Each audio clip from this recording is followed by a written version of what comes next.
My daddy he was some kind of man. He just come straight, and he didn't lie no drinking. Nobody drinking the strong drink, and no smoking around his house. My daddy was an upright man. He was deacon at Silas Baptist Church. He taught Sunday school at Midway. He was just a crude man.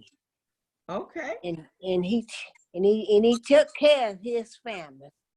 But if you needed behind whooping, you would get it. But you didn't have to whip me, cause I was a good girl. She was real easy going. Only thing that I just didn't like, if we asked her to go anywhere, she would always say, ask your dad. And what we want to ask that, no, he ain't gonna let you go. And if you didn't go to Sunday school or nowhere that Sunday morning, cause you ain't got nothing to wear, well then you ain't got nothing to wear to go that Sunday Eve. Uncle Joe was a good man. He was a kind man. And he was just a good brother.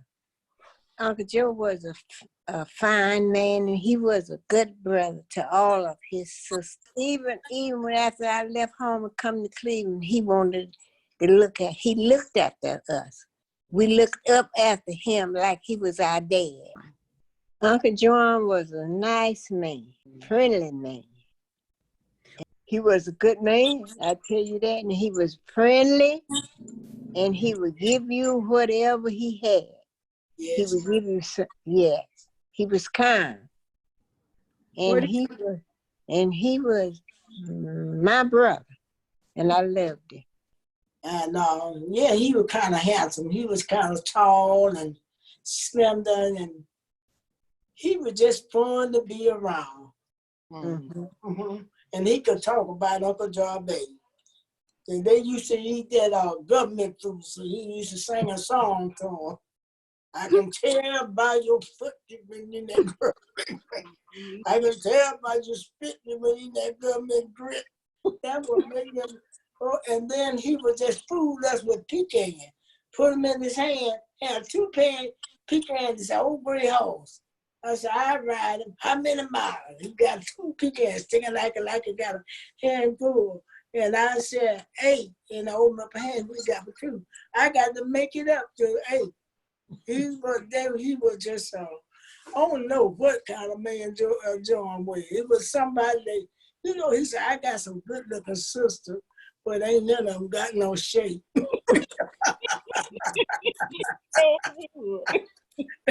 Now, I like them girls that big. Do you remember that? Coca-Cola bombs. I don't know what it is because I had a shape. He was a kind person, and he loved his family. Yes. He really did. He loved all of us. Yes. Now, John was real tender-hearted, Well, she just wanted you to get a good education. She always wanted you to get an education, and she didn't want us to disgrace her. She wanted us to. She don't want to. If they can't get nothing on her, oh, your sister did that, but she was real strict on us when we were COVID. Andrew was a good boy, but he was a bad boy sometimes. But he was a good boy. He was a good man. But that one thing you asked Andrew, he always got up early in the morning, took me to work. He come back and got me. He was just a good man. Yeah. But when he came to Barnesville, I was there and he stayed with me. And he was looking for a job. He took my son Winston and 1 or 2 of his friends out to Lockheed. to get a job.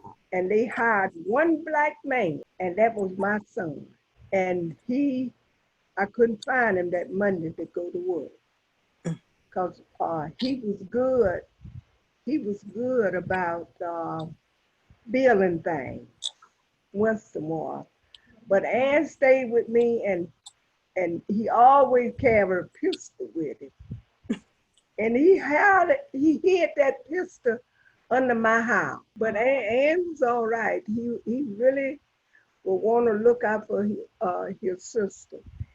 And he really investigate a lie on him a lot of time. I never called him, but Descape did all the time, even when he married Julia. And she was a lovely girl, always was a really lovely person. She was good to my mother, and we always would tell Mama, you care more about Louis. You know, I love you all the same. But I know she loved us all, but Louis was just something special for her. And, you know, and I spent a lot of time with Louise at her end. I would have her, just before she died, I would have her to dinner every Sunday. You should see us. She just stuck right up under me for some reason. And every once in a while, she'd reach over and get my hand and just pat it. Mm-hmm. I mean, it's like a mother to me, you know. She was like a mother. You know, whenever something upset me, I could go there and talk to her, and I never did head no more, you know. And she said, well, that's not right. I said, well, that's okay. That's okay.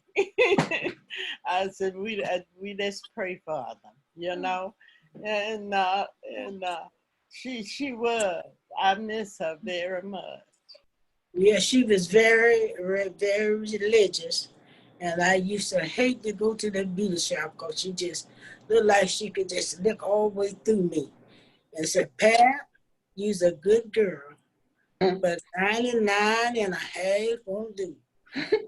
And then we would have a prayer meeting, and she said, hold your hand up. And I hold them up, kind of hold them all way up, you know.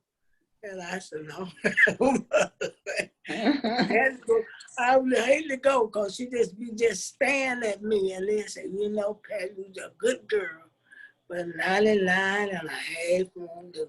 I thought about that, and I got older and everything. I thought about it, and I realized what she meant. Yeah. You know. Mm-hmm. She was my sister, and I loved her. And I still really think about her.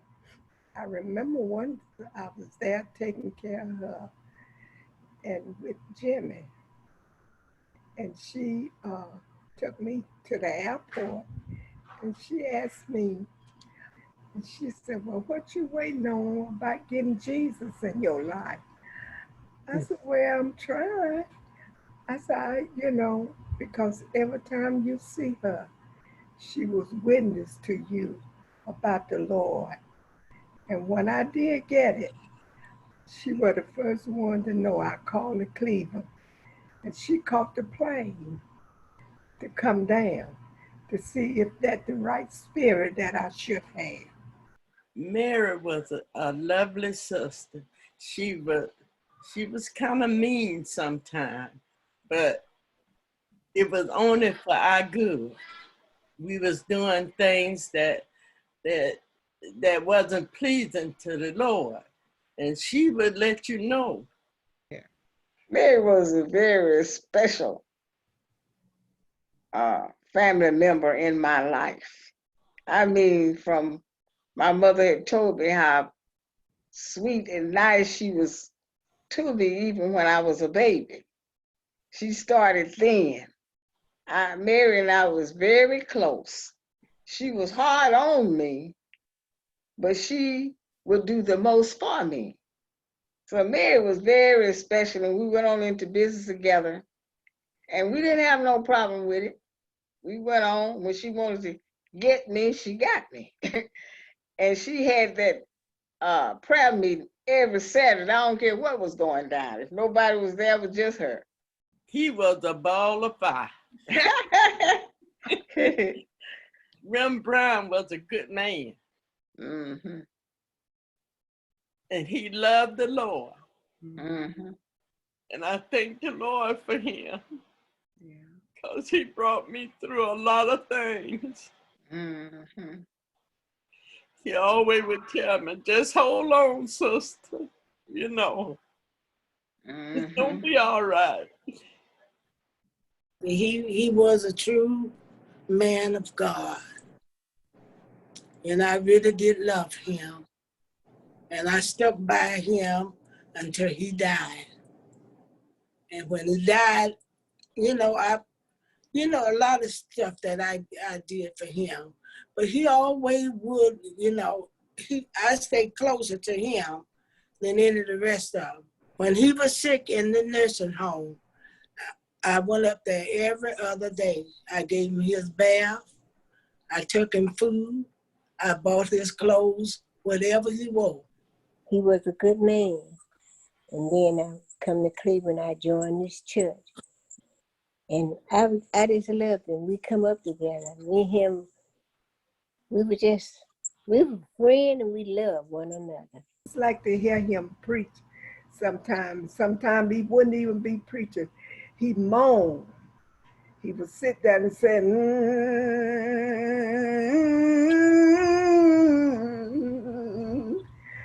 and the Spirit of the Lord goes all over me. Mm-hmm. I Thank remember the Lord for him. She and I was born 3 days apart, and we grew up from babies together. Yeah. We loved one another like we loved our own self, and we stuck together always. I love Biscayne, and Biscayne loved me. Bessie Cake was a lovely person, She was. And like I said, we used to go to her house when we go back to Georgia. And she would always fix us nice dinners and pies and everything. And I enjoyed being at Bessie Cake House. She was very nice to all of us. Mm-hmm.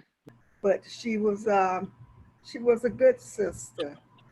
She sure is pretty on this picture here. Still private. Only way that we gonna make it through here is with Jesus Christ. 1,000 feet, my heart is filled with tears. Yeah. But I don't know what I do without the Lord. Amen. Amen and My amen. mother, she told me it was just before she died. If you would have, you said, child, you better get Jesus. You get him for your God. All right. You trust him all the way. Yeah, yeah. No matter not what the world may say. But I don't know what I do without the Lord. Amen. Man. Did y'all hear me?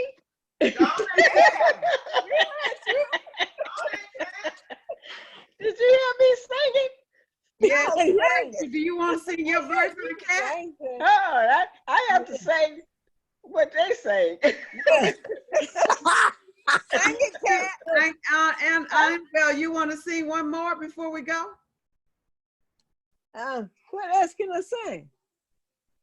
I'm gonna say something all this can sing. You can't make me doubt him.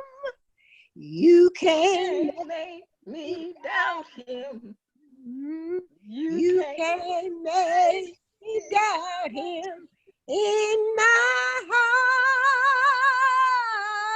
Oh, you can't make me doubt him.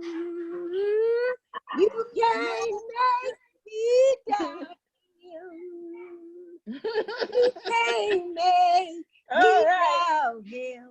in my heart. Amen and Amen. amen.